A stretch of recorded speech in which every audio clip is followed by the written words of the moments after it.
The Crabtree Ships. Born on August 29, 1905 in Portland, Oregon, August F. Crabtree spent a good deal of his life building miniature ships. Ships made using the same technique that full-sized shipbuilders used. As a child, he would sit on the banks of the Columbia River and watch as sailing ships went by.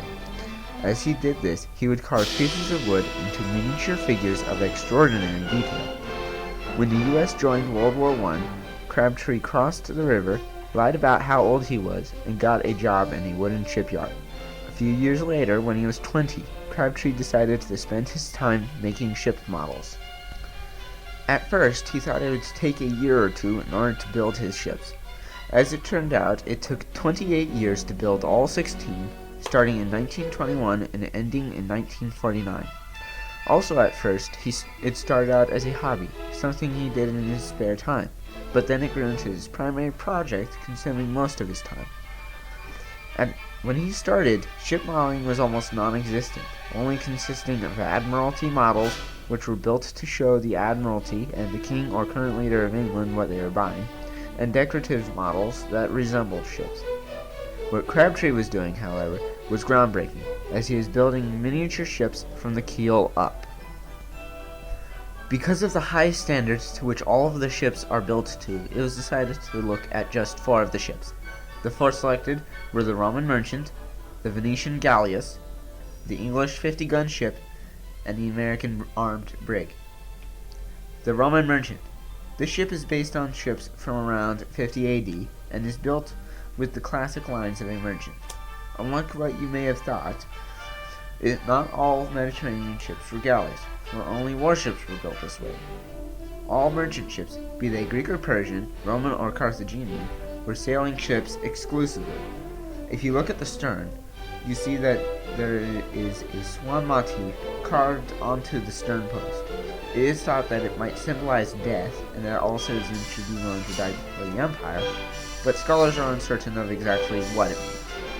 Also on the stern is a figure, and this represents St. Paul, who traveled to Rome with such a ship. The underhull on the starboard side is painted green, while the other side is bare. The most likely reason for this is that he wanted to show the detail in the hull. The Venetian Galleys. This ship is from around 1650 and took the most time to complete, requiring 4 years to finish, and about 75% of that time was spent on the carving. The reason that he chose this ship was to show a failed experiment of technology. This ship has often been referred to as the crown jewel of the collection, and if you just glance at it, you can see why. All told, this ship has 359 carved figures on the bow and stern, plus scroll work on both sides of the oar blades, and some other decoration on the stairs and lamp and some other tiny places. Historically, a ship this well decorated would have been owned by a rich merchant, a noble, or more likely, the Doge of Venice, and would have been used to show off the said person's wealth as well as a means of transport. The English 50-gun ship.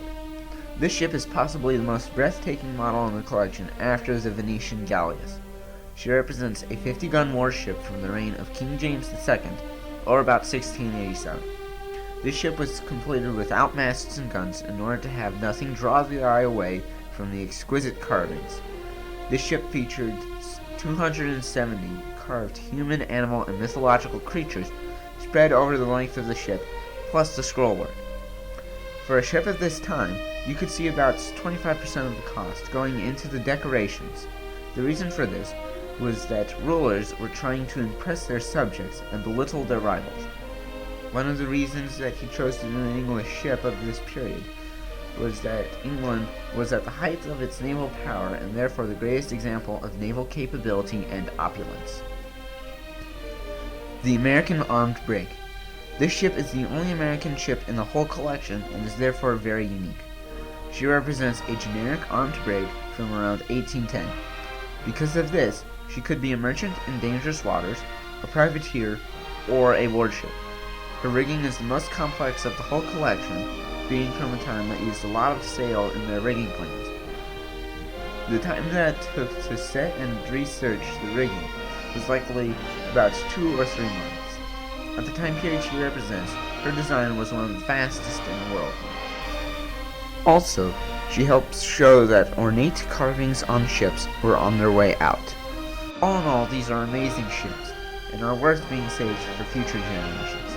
If you'd like to see all the ships, come to the Mariners Museum. They have many other exhibits, including the new Monitor Center and a library that deals with ships in the sea. If you'd like to find out more, check us out on the web at www.marinersmuseum.org.